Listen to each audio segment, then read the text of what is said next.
There are many senior officers, flag officers I've spoken to over the last several years who did feel like the emphasis was too much on, let's say, a Democratic Party agenda related to race and gender and so on. There are a lot of people who are for that, obviously, in the Pentagon.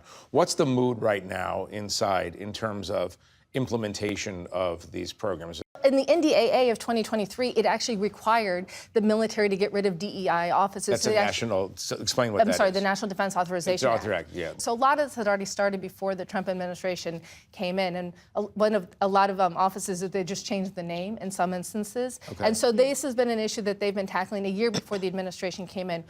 Where I see troops talking about, and particularly leaders, is the potential to affect readiness. Once we start thinking about as a unit as anything less than a unit, that can affect military readiness. And I think when you're hearing troops start asking themselves, is my race, is my gender going to be used against me?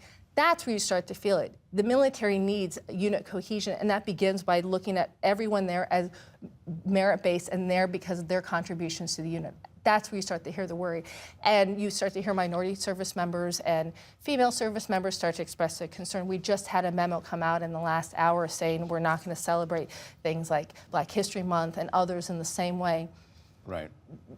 It undercuts the military culture, which demands that everybody look as a fellow soldier.